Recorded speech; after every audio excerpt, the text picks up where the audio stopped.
to the first episode of the Paradero Podcast. I'm joined by my co host Suku. I'm Ramon, and we have a great show for you today. We're going to talk about many topics, including the season preview for Atlas, the season preview of Atlas Femenil. What should we expect from this Friday night season opener against Querétaro for the Atlas Varonil? The preview of the Clásico Tapatío Femenil versus Chivas on Saturday, and a quick look into Outsiders, a brand new web series for Paradero Boys. We are very excited, to be honest, for this pilot episode, and we look forward to bring you a new one every week during the season. How are you doing, Suku? I'm doing great. Happy to be releasing this first episode of the podcast. We're very excited, as Ramon said, and we welcome you to this new project. Well, let's start off with the quick season preview for the men's soccer Atlas team. The Atlas made some movements in the off season. In June and part of May, they sold a couple of starters like Luis Reyes and Milton Caraglio. The selling of Caraglio made some fans uncomfortable. What do you think about it? Definitely, the fans weren't happy about Caraglio being sold to Cruz Azul. Uh, that that that that meant a lot this off season for Atlas, uh, because the last season the fans they weren't mad at the team at the end of the season. They closed the season decently. After that, the Rangers started, and Caraglio was one of the top performers for the team. They sold Caraglio for $8 million to Cruz Azul. In terms of financial stuff, I think it was a good price for Caraglio, and I think that money let the directors of the team to be able to make some moves to bring some other people. Yeah, at first it looked like Garnica was the one being sold to America. That was the main rumor. And at the last day, they end up selling Luis Reyes, who wasn't the same after his performance at the FIFA Confederations Cup in Russia last year. That was maybe not as bad as a sale as some people would have thought. They also exchanged Steven Barreiro to Grupo Pachuca and León. They received Andrés Andrade from León and Omar González, the U.S. men national team player from Pachuca. What do you think about that? I think Omar González is a great addition to the roster. He's a big, powerful center back. He's not as fast as Barreiro, but he definitely have more experience and those international minutes with the U.S. men team counts, and I think he's going to do a great job in the team, and let's hope he pairs well with Leighton Jimenez. He's going to be paired with Leighton Jimenez in that part of the center back.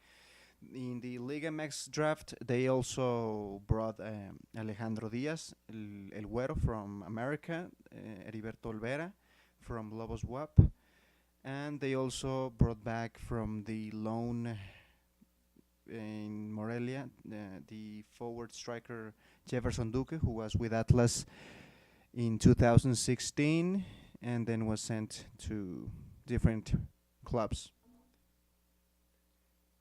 Yeah, I think Atlas management did a great job with these new additions to the roster. Let's hope it works, because people wanna see results from day one. Yeah, let's go into the reinforcements that Atlas brought from outside the border.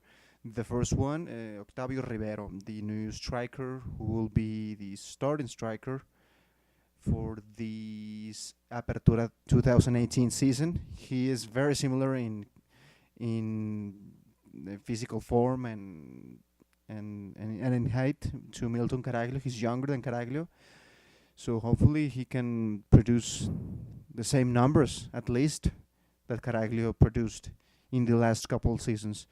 Also, another player they brought from the Universidad de Chile. It is the defensive midfielder Lorenzo Reyes, who is a very good player. The Chilean people have been quite.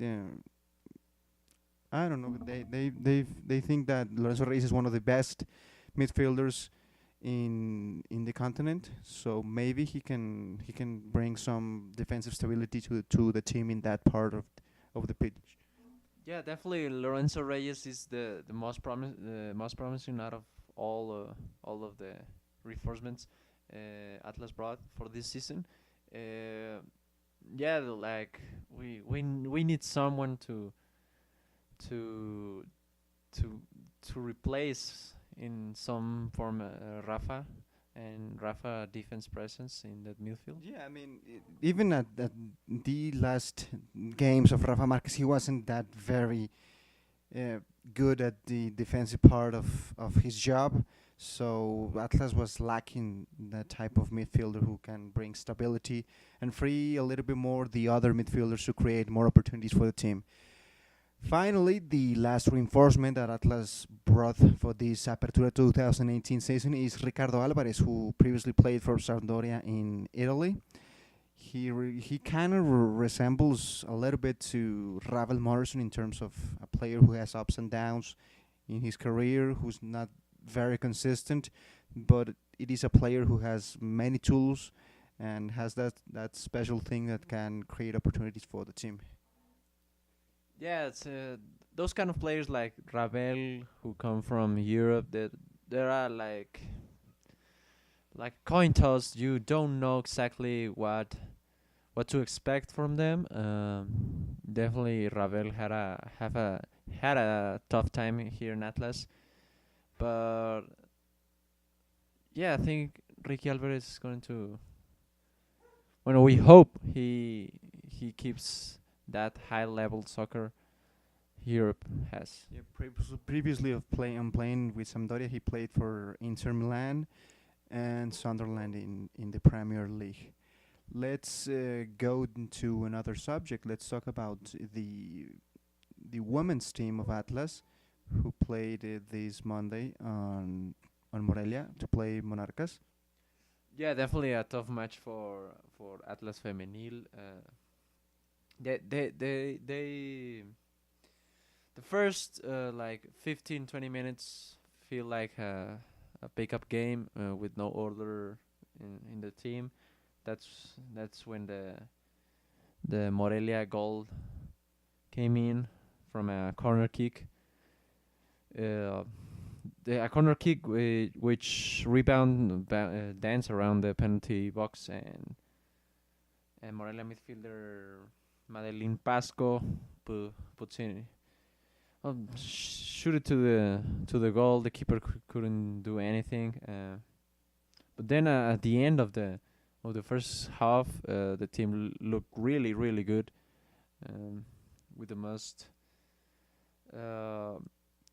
clear chance from Joana Robles, which failed to convert a one-on-one against the keeper with two teammates on each side. She decided to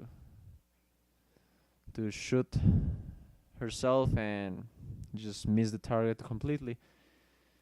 Far from that, the team looked really good, but I mean, it's difficult, especially when you have 17 new players added to the roster, and the majority of the starting lineup were indeed some of the 17 new players to the roster. Yeah, I mean, In part, I mean, it's week one, but I'm pretty sure they do not want to repeat the disaster season they had on the clausura, and they have a great opportunity to start making points next Saturday at the Jalisco to face Chivas in the Clásico Tapatio. What do you think about that game, about that rivalry between these two teams in the women's league? Yeah, it's not like the last year where we saw Chivas when they when Atlas faced Chivas. We now don't see them as a big potential. I mean, they are, but not like they're not that far superior to Atlas in the roster quality. They won their first home game, the first against Leon, with a very fortunate goal where the defense practically uh, gave them the ball, and with that, Chivas is not. I think the game. I think Atlas can win the Clásico, uh, especially with the quality players Atlas now has on those forward positions, with two of the newest forwards for Atlas, Adriana Iturbide and Claudia Ibarra, who looked really good in the first game against Morelia, but couldn't get that tying goal, that equalizer. The keeper also looked very well. The new keeper from Tigres, the Ana Paz. They actually brought two keepers, and they kept one of the three of the last season, which is Veronica Jimenez, who was kept in the bench. Uh, the one of the talented midfielder we had the last season, Natalia Duarte, was also on the bench.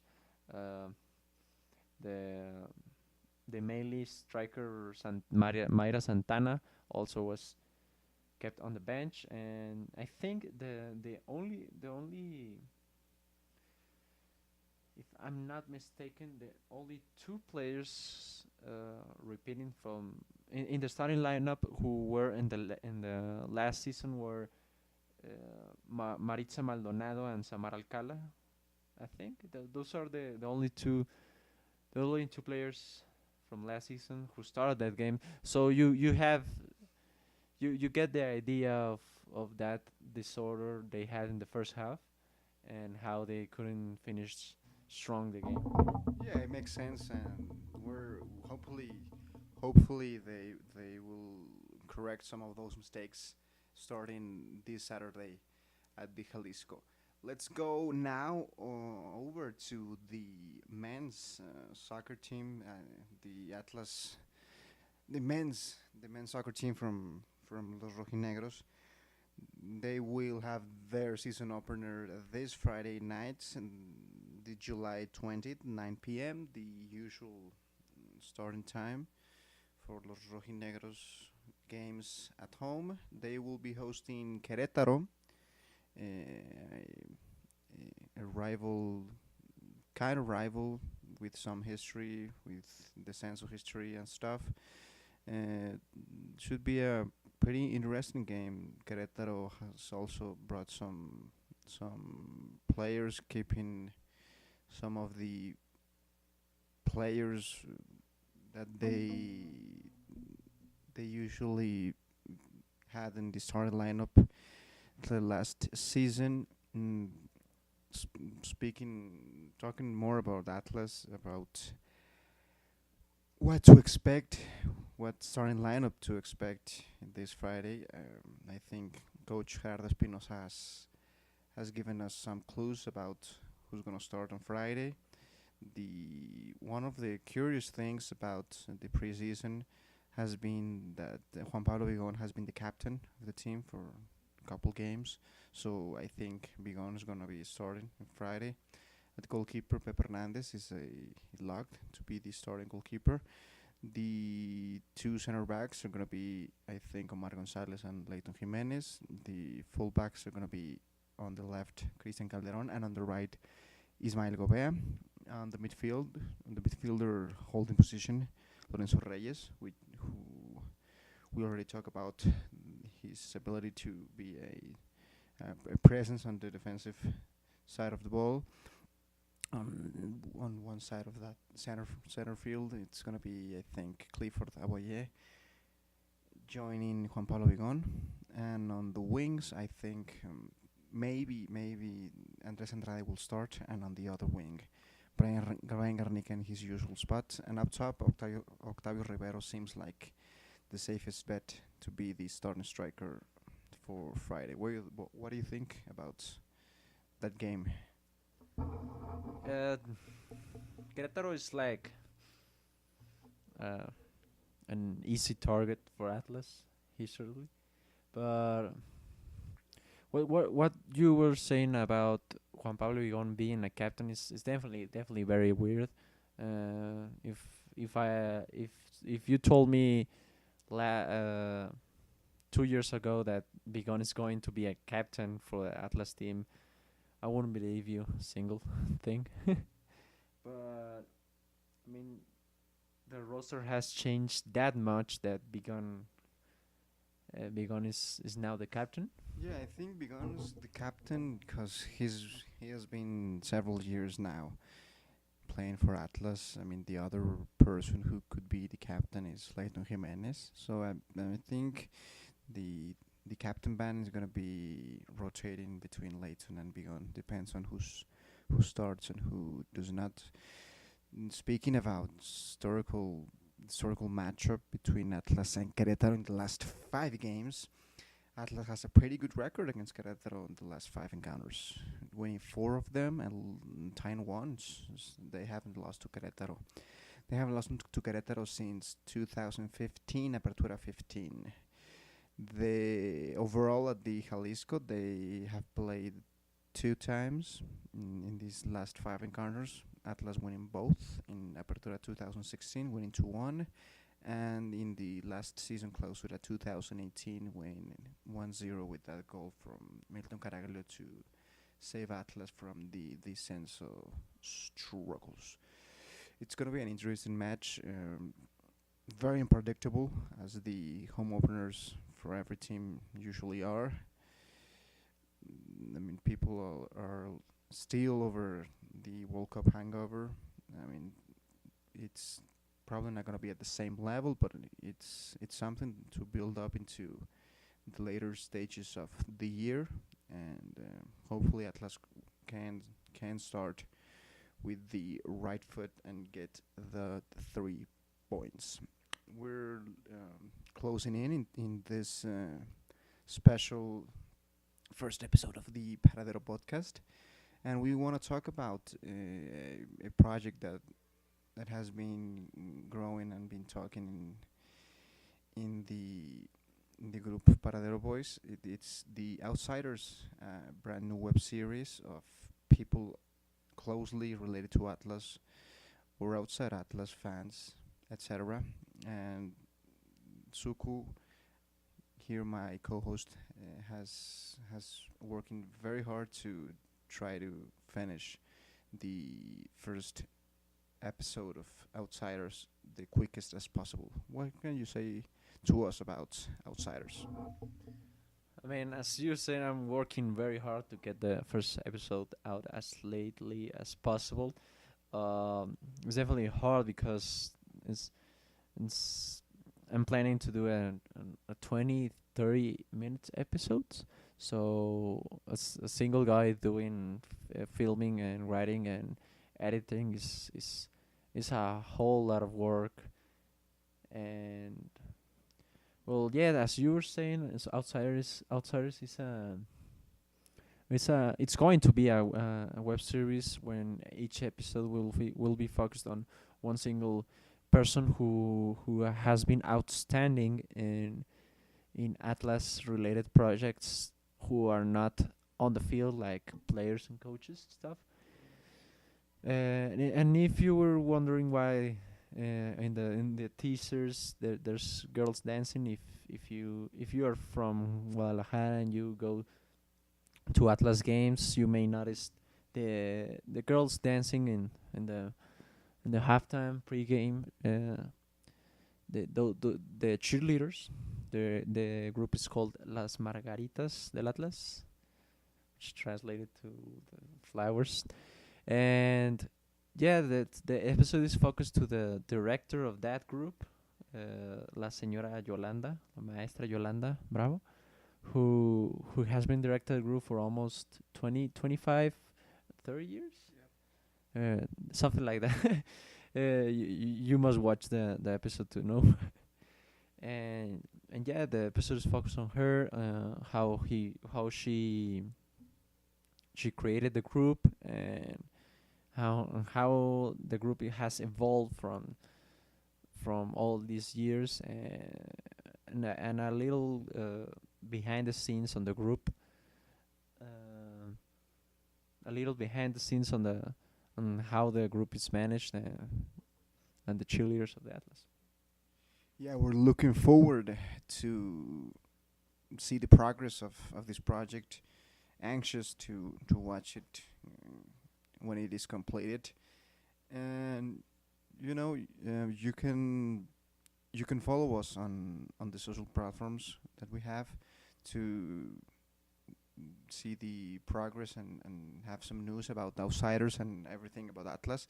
In Facebook, Twitter, Instagram, and YouTube, you can find us as Paradero Boys, and on the webpage www.paraderoboys.com it's a space where we are writing always stuff, previews, videos, etc. about the team, about the results of the team, both the men's and the women's team.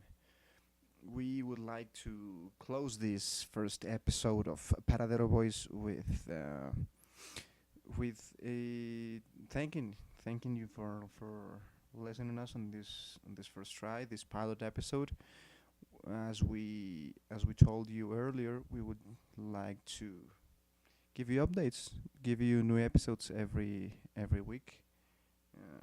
It will be, I think, exceptional to have some questions in the week, so we could answer them and analyze some topics about Atlas during the next episode. I would like to thank Suku, my co-host, for joining me. He's going to be joining us every season. And this is Ramon, your host. Thank you for listening the Paradero Podcast, the first episode, the pilot episode of Paradero Podcast. See you next time.